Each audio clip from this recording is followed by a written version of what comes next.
Hello, welcome to Go Ballistic, the Scottish Sun's Euro 2024 podcast. And we're here, it's match day. Scotland play the Germans in Munich tonight.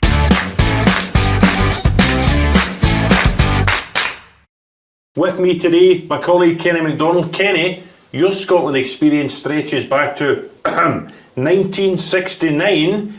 How does this compare with some of the big European and World Cup games you've seen? Well, I worked under the assumption that Scotland were going to win every game 8-0 because my first game was 8-0 against Cyprus in 1969. Colin Steen, 4 goals. No, I think like everybody else, we're delighted that finally, after the friendlies and after all the build-up, that we're good to go and that the great occasion is upon us. You've dealt with Steve Clarke for many, many years as player, as coach, as manager. How will he be on a match day like this? What does he do as part of the job, keeping the players calm? I think there is an element of that, but I think they know him well enough by now. What you see with Steve Clarke is very much what you get. There's no hidden side to him. He'll have no problem keeping a lid on things because that is his nature. That's always been his nature, always as it has been as a player. So, listen, you wouldn't be human if you didn't have some butterflies. We will all have them in the build up to tonight. But I think in that respect, he's definitely the right man for this particular situation. I remember when we were knocked out 3 years ago in the delayed Euro 2020 final, he said the squad would be better for the experience. I think collectively they had about 400 international caps at the time. Now they've got about 800 international caps. Will those words come true in this tournament, do you think, will the experience help? Well, Scotland are the oldest squad at the Euros now. You can look at that two ways. You can think this is a squad beginning to reach the end of their natural lifespan, but they do have that experience, and they do have the experience of being in the last Euros in the one that was delayed to 2021. So you would like to hope that will be beneficial, but we'll find out in a few hours' time. And I have to ask you, I've gone for a 1-1 draw. What's your own prediction? My prediction was also a 1-1 draw. I know Steve Clarke spoke about negative Normans. I'm a confident Kenny. That's always been my nature. Everyone who knows me knows that. But I think the signs are good because Germany lost their opener in the last Euros. They lost to France. And traditionally, the host team, don't do well. I can go back to 2004, Portugal, beaten in their opening game by Greece. 2008, Austria, Switzerland, both lost their opening games. 2012, Poland, Ukraine, Poland lost their opening game. 2016, France won their opening game but needed a last minute goal to beat Romania. So the pressure does get to even a German team, and I don't think this is a vintage German team. They don't have the strength of character that German teams of the past have had. That's why I'm reasonably confident. We'll leave it up to you, what you fancy. I'll just give you both sides of it. Walter, the German orangutan, says Germany will win. Confident Kenny in his tartan tie says it's a 1-1 draw. I know who I'm backing. We can now head to Munich, where it's all happening this evening. One of the most excited men in Bavaria, Sun Sports chief football writer Robert Grieve. Robert, how are you coping? Yeah, thoroughly looking forward to it, Roger. It's not often I get this excited about a big game of football yet, but there's a real genuine sense of anticipation ahead of this one, Roger. It doesn't really get much bigger. I was going to say that to you. I mean, for Sun Sport, you do cover huge Champions League games, Europa League games, Old Firm games, Cup finals. You covered the last Euros between Hampden and Wembley. Is this just a step up because it's Scotland overseas at a major tournament? Yeah, pretty much. I mean, you don't like talking about this, but I've been very, very fortunate to be at major tournaments. I was in Brazil for the World Cup. I was at the Euros, Ukraine and Poland, the Euros in France, and as you say, the last Euros, which were kind of all over the place. But every time I've been at previous tournaments when Scotland have not been there, you genuinely just think, this is great and it's a privilege to be here, but it'd be so much better if Scotland were there. You know, if there's 50,000, 100,000 Scotland fans. And that's exactly what it's like. We were out in Munich last night with some food and but genuinely the press guys who are out here were genuinely talking about that. You know, how lucky you feel with having gone all these games, all these years, covering tournaments. Some of us in Scotland haven't been present, and yet here we are, we've managed to get it, and we're in the biggest stage of all. We're about to open the tournament. the France '98 World Cup. I think you were there, weren't you, Roger, when we played against Brazil in the Stade de France. That was just before my time, and we've kind of gone a long time not really been at the party, and here we are. It's the last one. I don't care what anyone says. The last one didn't count. This didn't feel like a tournament. It just was a kind of non-event as far as I'm concerned. And this is the first time in a long time that we're actually at the party. You know, we're here, we're at the opening game, and genuinely, you're walking about the city last night. Everywhere you look, Roger, I know it's on all the news channels, we're covering it ourselves. Everywhere you look is Scotland shirts, and it's brilliant. Now, people won't believe this, but footballers are human beings too. So if the supporters feel this is a step up, the journalists think it's a step up.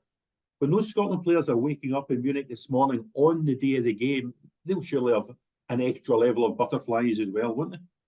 Yeah, there's going to be nerves, but that's a good thing. You know, it's like, you just say players are human. They wouldn't be human if they just woke up this morning and thought this was just another day. It's not just another day, but they've earned this opportunity, you know. And what you have to remember about this Scotland team is we've got top players who play for top clubs, who play in big games all the time. Scott McTominay will not be fazed by this. Andy Robertson will not be fazed by this. John McGinn, Cal McGregor, Kieran Tierney. You could go right through the team. Even Shea Adams might be not your top level player in English Premier League, but he's played in these arenas, these venues. So these guys are not going to be fazed by playing against Germany. Sure, the Germans have got top players. Sure, it's going to be a fantastic occasion, but we will not be overawed by it. Whatever happens, however it turns out, that won't be the reason why if we fail, we fail. The players we've got are good enough to handle this occasion, and I don't have any doubts about that whatsoever. You spoke to Steve Clarke last night at the Munich Football Arena, the pre-match press conference. The message from Steve was, respect the Germans, but do not fear them. Is that the best way Scotland can get a result tonight? Roger, that's why we're here. Let's be honest with it. That's why we're here. That mantra he spoke about last night is the reason Scotland qualified for these Euros, like a long time ago, it feels now. We respected the Spanish. We didn't fear them. When they came to Hampden Park, we gave them all the respect they earned, all the respect they deserved. But when that first whistle went, we did not fear them, and we got a 2-0 win. It was the same. It was actually the same in Spain, and things went against us. The same in Norway. We respected Erling Haaland, you know, Odegaard, these guys who are top-level English Premier League players. We respected them. We didn't fear them, and we earned our place at this tournament. So that's why we're here. So why would we change that? Why would we play against the Germans tonight and suddenly change that whole mentality? It's not going to happen. As I say, we might lose the game, we might draw the game, things might not go our way, but it won't be for any reason like that. These guys have earned their place at this tournament. They deserve to be here. There shouldn't be any complex when they step out in the field.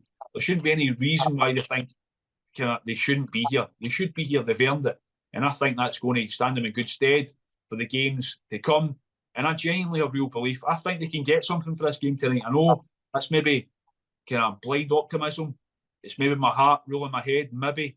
But I don't think we should fear Germany.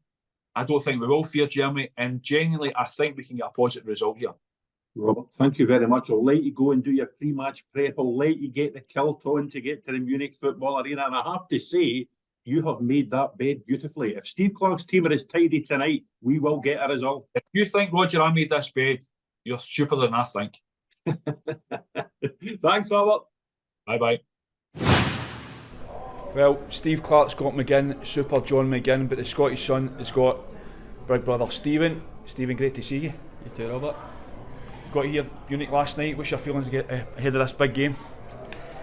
I mean, I tried not to do what we always do as Scots, where you get involved in the hype. I think Germany could win the whole tournament, being the home nation. I'm saying, right, okay, just strong performance, but the more Scotland fans you speak to, the belief you're taking off other fans, you're starting to think maybe, just maybe. So, yeah, but just really looking forward to it. You're walking around Munich last night, you get a sense of how big this is, don't you? We were the same, it's monumental night for Scotland. Yeah, so last night, I mean, a lot of my family today, we're going to go into the square today, but last night I was thinking, just have a few pints just in the edges, and you think you're safe, you just turn the corner and you hear, we've got McGinn, and you go, oh, not that corner. But I mean, it was amazing, the noise, you're just sitting in a cafe having a beer, and it was just an absolute takeover, and the locals were commenting on how friendly they've been, and it's all been in good spirits, as they always do, but just an amazing... I think it puts in perspective what the boys have done for everyone. They've gave everyone belief in and a holiday all together. So all the McGinn's here then, yourself, Paul, the family, they've all come over? Yeah, all come drips and drabs, so we're all going to meet up this afternoon, so yeah, looking forward to that. There's bits like, I mean, some of my cousins are coming. I know how excited my wee nephew is. I remember being a 10-year-old when John Collins scored that goal, and it's these moments tonight that they don't leave you as a kid, so just not just our family, across the country, so yeah, really looking forward to And what's it like when you've had a sterling career of your own, you've only just retired, you reminded a minute ago, but what's it like when your brother is involved and he's such a huge part of the Scotland squad? So you do take it for granted, but I'm not going to say, I mean, you get used to it. You shouldn't get used to it because, I mean, it's what he's doing is amazing, but there's just little moments along the way that just, wow. I said earlier in an earlier show, at one point I thought maybe John had reached his ceiling. He was having a tough time at Aston Villa. Still an amazing level he got to, and you think the manager played him a wee bit out of position, and it wasn't really going, and you think maybe he'll have to leave, but in John fashion he smashes through it, and the Champions League, getting to the Champions League from where he's been, Aston Villa Championship team, captain in Aston Villa in the Champions League, there's moments like that, there's moments tonight where you go, wow, like that's my wee brother.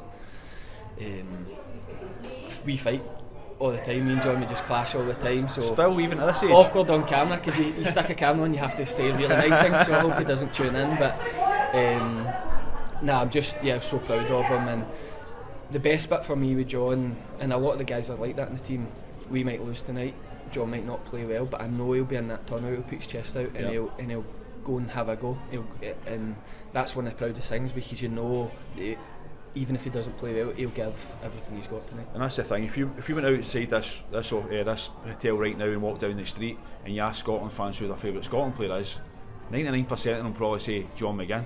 And we're not a lot of friends and family, so it's all your family. Like, there might be Lon Shanklin's the favourite, or Andy Roberts, but it's true though, isn't it? He's such a fan's favourite, and it's fantastic. He's earned that as well, you know. I mean, even the video the other day of him dancing, he's just got that personality. He has got an infectious personality.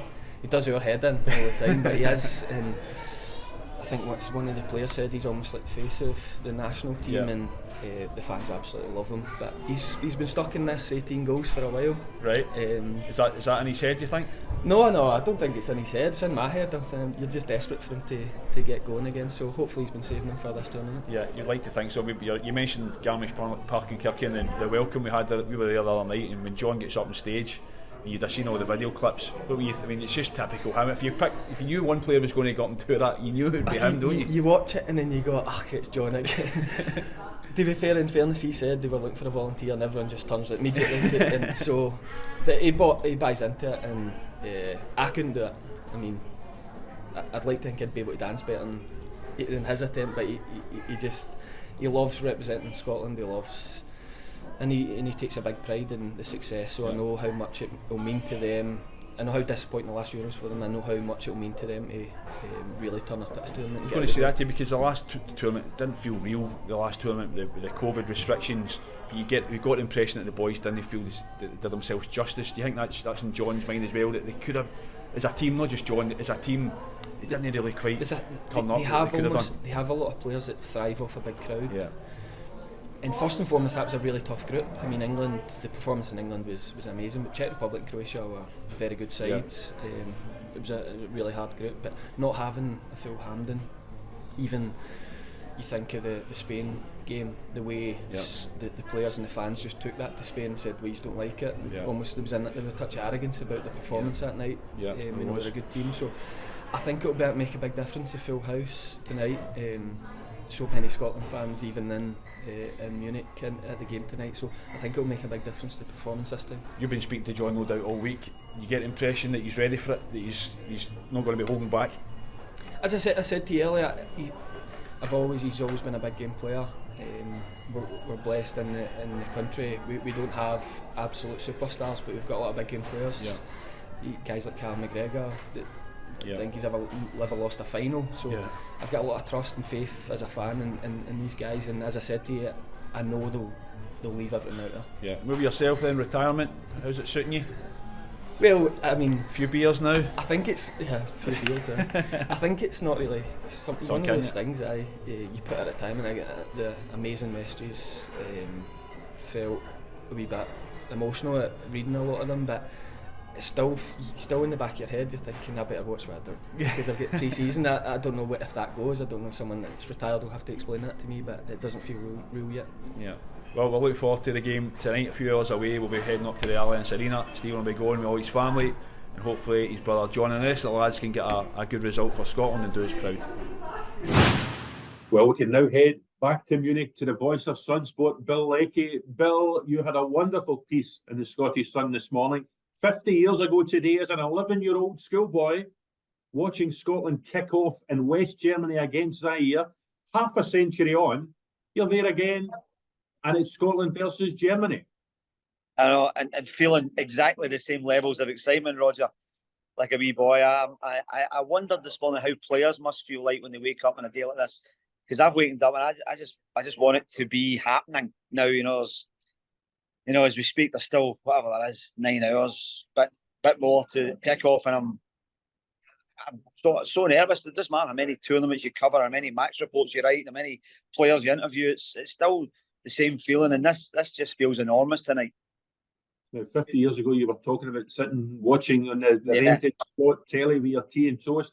50 years on, we're sitting doing this by the marvels of Zoom. I just wonder, in another 50 years, when you're 111 and we're sending you to games on our Zoom hoverboard, will you still be as excited?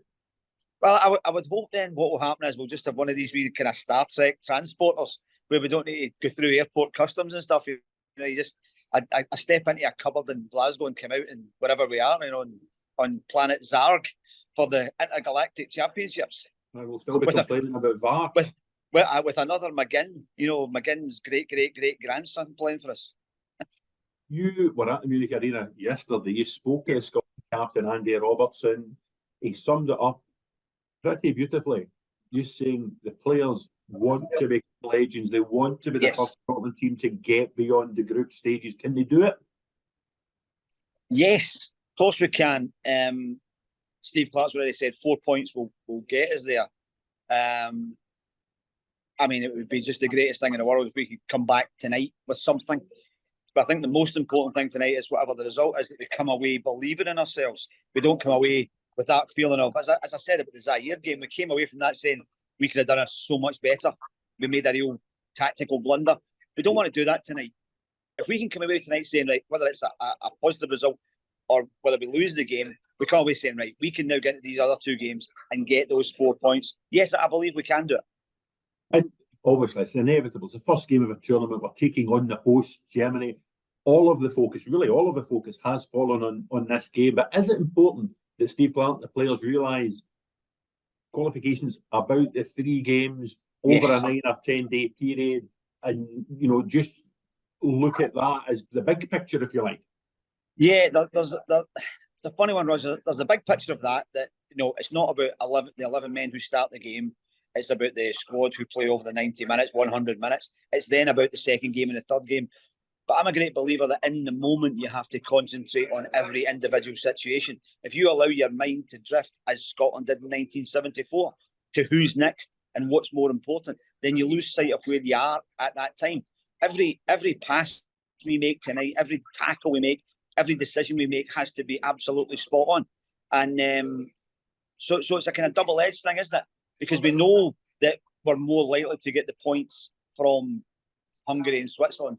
But at the same time, we have to commit everything we have to making this game tonight work in our favour. Andy said quite rightly last night that there is no secret to the fact that Germany will have more of the ball than us. But when we do get the ball, it makes it all the more important that we use it to the absolute best of our ability. And he's won there already. He won in Liverpool against Bayern Munich in the Champions League. We do have a lot of players with big game experience. Yeah. Won't be faced with the occasion tonight. No, not in the least. They'll still be nervous, and I think that's a good thing. I think a team without nerves is a team that's heading for a fall. But Andy talked very well last night about coming here in 2019. And an important factor to this is he walked into what would be called on the night the Allianz Arena with 75,000 Bayern Munich fans going absolutely bonkers. Tonight it'll be different. It'll still be 75,000 people, There were a lot of VIPs, a lot of UEFA people, a massive amount of media, a lot of neutrals, a lot of Scotland fans. So it's not just the same sort of blood-curdling atmosphere. You know, it makes it a different beast to deal with. Scotland can maybe concentrate on dealing with the game itself rather than with dealing with the atmosphere. Well, we shall let you go to get your match head on. Gary, the producer, tells me he's struggling for shillings for the slot on the back of the laptop. So enjoy the game tonight. And when I speak to you afterwards, hopefully we'll be celebrating a Scotland win. Cheers, Gaffer. Speak to you soon. Thanks again for watching and listening to Go Ballistic. We're away now to watch the big game. We will be back here on Monday to review all the action and look ahead to our Group A second fixture against Switzerland. Fingers crossed for tonight.